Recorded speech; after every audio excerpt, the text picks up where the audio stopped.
अस्सलाम वालेकुम नाज़रीन, मैं हूं डॉक्टर उमर खान। आज हम बात करेंगे लो ब्लड प्रेशर क्या है और इसका किस तरह इलाज किया जा सकता है। मैं 5 चीज़ें आपके सामने पेश करूंगा।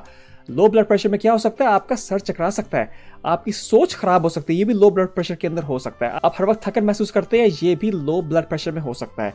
ये अजीब बात है, अक्सर लोग कहते हैं कि भाई ब्लड प्रेशर हाई जाता है, लेकिन अक्सर औकात ब्लड प्रेशर लो भी चला जा सकता है, ब्लड प्रेशर गिर भी सकता है। और ये उन मरीजों में भी हो सकता है जिनका ब्लड प्रेशर अमूमन आम तौर पे ऊपर और बुलंद रहता है और हाई रहता है, ठीक है ना।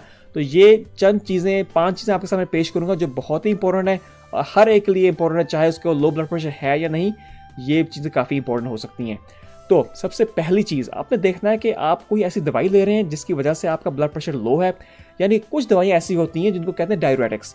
डाययूरेटिक्स में क्या होता है, ये पेशाब बनाते हैं, बहुत ज़्यादा पेशाब बनाते हैं, ठीक है ना। आपको अगर ये दवाइयाँ लेते हैं, आपको पता होगा आपको काफ़ी मरतबा वॉशरूम जाना पड़ता है और आपको पेशाब करने की ज़रूरत पड़ती है। तो ये अक्सर औकात लो ब्लड प्रेशर बहुत कॉज कर सकते हैं। फिर एक और चीज़, जो प्रोस्टेट होता है, जो पेशाब की नाली के साथ जो ऑर्गन होता है मर्द हजरात में होता है प्रोस्टेट, ठीक है ना। कुछ ऐसी दवाइयाँ होती है जो इसके लिए ली जाती है, जिसको कहते हैं टैमसिलोसन या फ्लोमैक्स वगैरह इनको कहा जाता है। तो ये दवाइयाँ अक्सर औकात लो ब्लड प्रेशर कॉज करती हैं, स्पेशली अगर बंदा खड़ा होता है। जब बंदा खड़ा होता है और फिर बंदे को चक्कर आते हैं, इसको कहते हैं ऑर्थोस्टैटिक हाइपोटेंशन। ये प्रोस्टेट की मेडिकेशन के साथ भी हो सकता है और ये डाययूरेटिक्स यानी कि पेशाब बनाने वाली मेडिकेशन के साथ भी ये हो सकता है। एक और दवाई जो आमतौर पे मर्द हजरात लेते हैं, जो अपनी मर्दाना ताकत को इंक्रीज करने के लिए लिया जाता है, जिसको सिल्डेनाफिल इसको कहते हैं, वायग्रा इसको कहते हैं। ऐसी दवाइयाँ भी आपका ब्लड प्रेशर लो कर सकती हैं। तो अगर मर्द हजरात ऐसी दवाई लेते हैं मर्दाना ताकत को बढ़ाने के लिए, तो जहन में रखिए कि इससे आपका ब्लड प्रेशर भी लो हो सकता है। और आपका ब्लड प्रेशर लो हुआ है और आपने ये दवाई ली है, तो आप इसके ऊपर ज़रूर सोचें और अपने डॉक्टर से बात करें।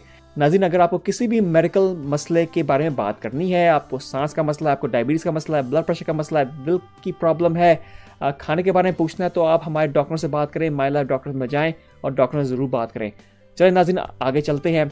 एक और चीज़ जो लो ब्लड प्रेशर की अलामात आपके सामने ज़ाहिर करती है, लो ब्लड प्रेशर को कॉज करती है, वो है शुगरी ड्रिंक्स, यानी कि बहुत सारा शरबत, यानी कि बहुत सारी मिठाइयाँ, यानी कि मीठे खाना।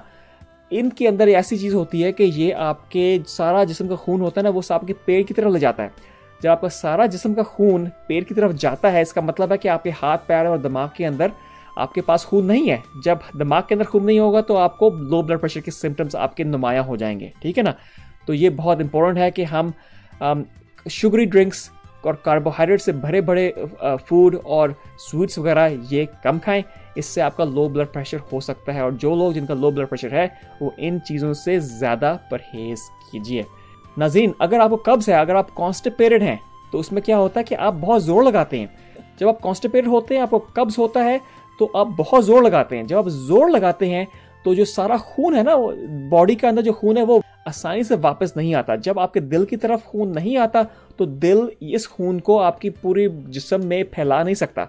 जब दिल इस खून को फैला नहीं सकता, इसका ये मतलब है कि आपका ब्लड प्रेशर भी कम हो जाएगा, आपके जिस्म में जो खून की रवानगी है वो भी कम हो जाएगी।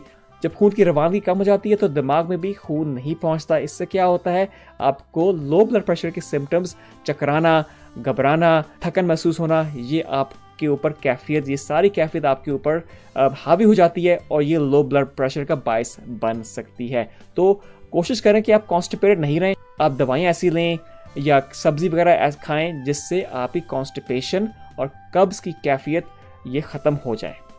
चौथी चीज़ जो आमतौर पे लोगों के जहन में नहीं आती, ये बहुत फ़ायदेमंद हो सकती है। अगर आपका ब्लड प्रेशर लो है, बहुत फ़ायदेमंद हो सकती है। नाज़रीन, ये जो तरीका आपको बताने जा रहा हूँ, ये बहुत ही इंपॉर्टेंट है और अक्सर लोगों को इसके बारे में पता नहीं है। यानी कि head end of the bed, एक तो होता है ना जिस तरफ आपके पैर हैं और फिर दूसरी साइड पे आपका सर है। जहाँ आपका सर है, आप ये करें, अपने बिस्तर को थोड़ा सा, अगर बिस्तर आपका इस तरह फ्लैट है, आप इसको सर के साइड पे इसको थोड़ा सा ऊपर कर दें, यानी कि ईंट रख दें या कोई लकड़ी वगैरह रख दें। तकरीबन 10 या 20 डिग्री आप उसको ऊपर कर दें। इससे क्या होगा, आपका सर ऊंचा होगा और आपकी टांगे थोड़ी नीचे होंगी। इससे क्या होता है कि आपका खून है ना, वो आपके टांगों की तरफ चला जाता है। आपका खून आपके गुर्दों की तरफ नहीं जाएगा। जब गुर्दों की तरफ आपका खून नहीं जाएगा तो आप पेशाब भी कम पैदा करेंगे। जब पेशाब कम पैदा करेंगे तो आपके जिस्म के अंदर काफ़ी खून रह जाएगा और जब आप सुबह जागेंगे तो आपके अंदर वाफिर मकदार में खून होगा, तो आप जब खड़े होंगे, सुबह खड़े होते हैं, तो फिर इंसान को चक्कर महसूस नहीं होगा। ये आप बिल्कुल नोट कर लीजिए, यानी कि सर की तरफ से आपने इसको ऊंचा कर देना है और पैर की तरफ से नीचे रख देना है। इससे क्या होगा, आप पेशाब कम पैदा करेंगे और आपके अंदर खून ज़्यादा रहेगा। और जो लोग अक्सर औकात रात को उठ के पेशाब भी करते हैं, उनके लिए भी ये काफ़ी फ़ायदेमंद हो सकता है। ये बहुत इंपॉर्टेंट बात थी। अब नाज़रीन, 5वीं चीज़ आपके सामने पेश करता हूँ। ये बहुत ही मामूली चीज़ है, लेकिन बहुत ही इंपॉर्टेंट चीज़ है और हर बंदे को जहन में रखनी चाहिए। क्योंकि ये क्या है, जब भी बंदा इंसान लेटा हुआ होता है, अगर इंसान बैठे तो आराम से बैठे और फिर 1 मिनट इंतज़ार करें, ठीक है, फ़ौरन खड़े मत हो जाएं। फिर आप 1 मिनट के बाद खड़े हो जाएं, आहिस्ता खड़े हो जाएं, ठीक है ना, और फिर खड़े रहें। ज़रूरी नहीं कि आप चलना शुरू कर दें, आप खड़े रहें 1 मिनट के लिए, उसके बाद आहिस्ता आहिस्ता आप अपनी चहलकदमी अपनी शुरू करें। इससे क्या होता है कि आपको खून को, आपके जिस्म को, आपके जो खून की नालियां हैं, इसको टाइम मिलता है कि ये आपके साथ एडजस्ट कर लें। ये आपकी जो इंटरनल कैफियत है, इसके मुताबिक आपकी एडजस्टमेंट कर ले। इससे क्या होगा, इससे आपका ब्लड प्रेशर कम नहीं होगा। चलिए नाज़रीन, ये 5 चीज़ें आपके सामने पेश करनी थी, मैं इनको दोहराता हूँ। सबसे पहली चीज़ ये है कि अगर आप ऐसी कोई दवाई ले रहे हैं, यानी कि पेशाब पैदा करने वाली दवाई ले रहे हैं, या प्रोस्टेट की दवाई ले रहे हैं, या मर्दाना ताकत की दवाई ले रहे हैं, इन दवाई से क्या होता है, आपका ब्लड प्रेशर लो काफ़ी हो सकता है और जब खड़े होंगे तो आपको चक्कर भी आ सकते हैं। दूसरे नंबर पर आप क्या कर सकते हैं, आप चीनी से भरी हुई चीज़ें कम खाएं और चीनी से भरे हुए शरबत वगैरह आप मत पिएं, जूस वगैरह आप मत पिएं, इससे भी आपका ब्लड प्रेशर लो हो सकता है। तीसरी चीज़ क्या थी, अगर आपको कब्ज़ है, कॉन्स्टिपेटेड है, तो इसका आप इलाज करवाएं। आप वेजिटेबल्स वगैरह ज़्यादा खाएं, फल वगैरह ज़्यादा खाएं, ठीक है ना, इससे आपको फ़ायदा मिलेगा। कब्ज़ की कैफियत अगर आपको होगी तो हो सकता है कि आपका ब्लड प्रेशर भी कम हो जाए। अक्सर औक़ात लोगों में ये होता है, उन कब्ज़ होता है, बाथरूम जाते हैं, बाथरूम में उनका होश खो बैठता है, ठीक है ना, और फिर अस्पताल पहुंचते हैं और डॉक्टर फिर कभी कभार पूछते नहीं है कि भाई ये क्या हुआ, किस तरह हुआ, तो पता नहीं चलता कि हुआ क्या था असल में, ठीक है ना। तो ये मामूली सी चीज़ है, लेकिन इसका बहुत ही बड़ा फ़ायदा हो सकता है अगर बंदा इसको जहन में रखे। चौथी चीज़ जो हमने बात की थी कि आप अपने बिस्तर के सर वाले हिस्से को थोड़ा सा बढ़ा दें, थोड़ा सा ऊंचा कर दें। इससे क्या होगा कि आप पेशाब कम पैदा करेंगे। ये लोगों को पता नहीं है, लेकिन ये एक्चुअली बहुत होता है और ये बहुत फ़ायदेमंद भी हो सकता है, ठीक है ना। पेशाब कम पैदा करेंगे तो खून आपका ज़्यादा रहेगा और आप सुबह उठेंगे तो आप गिरेंगे नहीं, आपका चक्कर नहीं आएंगे, ठीक है ना। ये बहुत इंपॉर्टेंट बात थी। 5वीं चीज़ जो हम हर एक को पता है लेकिन हम भूल जाते हैं, जहन में रखने की बस बात है कि आप जब लेटे हुए होते हैं और बैठते हैं तो आहिस्ता बैठें, जब उसके बाद खड़े होते हैं तो आहिस्ता खड़े हैं। चलिए नाज़रीन, ये वीडियो शेयर कीजिए और अगर आपने डॉक्टरों से बात करनी है, ब्लड प्रेशर की बीमारी है, डायबिटीज़ वगैरह है, शुगर की बीमारी है, जो कुछ भी है, दिल की बीमारी है, कोलेस्ट्रॉल का मसले मसाइल हैं, जल्द की बीमारियां हैं, डॉक्टर से रुजू कीजिए। माई लाइफ डॉक्टर्स का ऐप आप डाउनलोड कीजिए। डॉक्टर हजरात आपका इंतज़ार कर रहे हैं। अपॉइंटमेंट बनाइए और उनसे बात कीजिए वीडियो के ज़रिए, और आपकी दवाइयाँ भी आपको लिख के देंगे।